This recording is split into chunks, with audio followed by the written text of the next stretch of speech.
In modern English, we use the word love to describe everything from our deepest family bonds to a preference for a specific brand of soda.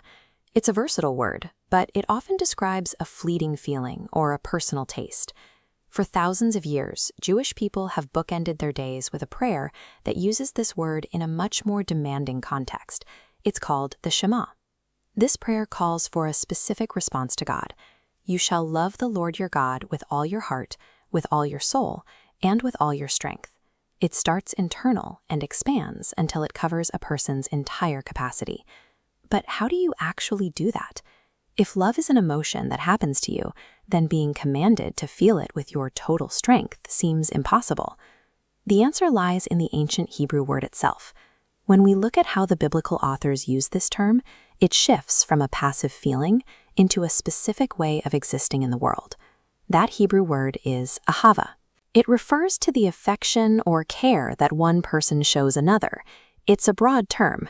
It describes the bond between a father like Abraham and his son Isaac.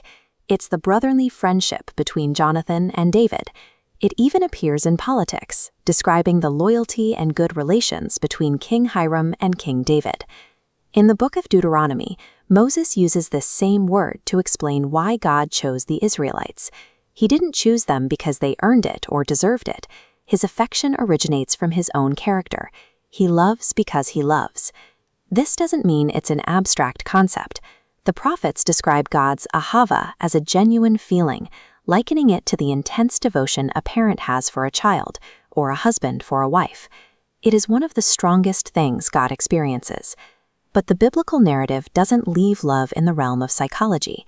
In these texts, Ahavah is something God chooses to do. It is a decision that results in a change in the physical world. Moses tells the people that because of God's Ahavah for their ancestors, he brought them out of Egypt with great power. The affection was the motive, but the rescue was the proof. If the Israelites had stayed in slavery, the word Ahavah wouldn't have been used to describe God's attitude toward them. The sentiment is inseparable from the act of liberation.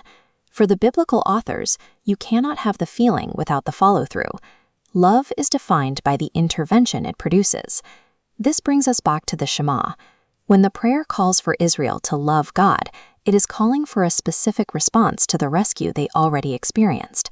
The text lists exactly how that love should look: walking in God's ways, serving Him, and keeping His commands. These are the physical data points of a person's devotion. If those actions are missing, the biblical tradition concludes that the love isn't actually there. It would be like God saying He loved the Israelites while leaving them in Egypt. Human love for God is validated by these observable choices. There is one final step. To love God, you have to treat the people around you the way God treats them. Deuteronomy describes God as someone who defends the fatherless and the widow, and who shows Ahavah for the immigrant by providing them with food and clothing. The people are then told to do the same, show Ahavah for the immigrant. It is an instruction to imitate God's specific actions in their own neighborhoods.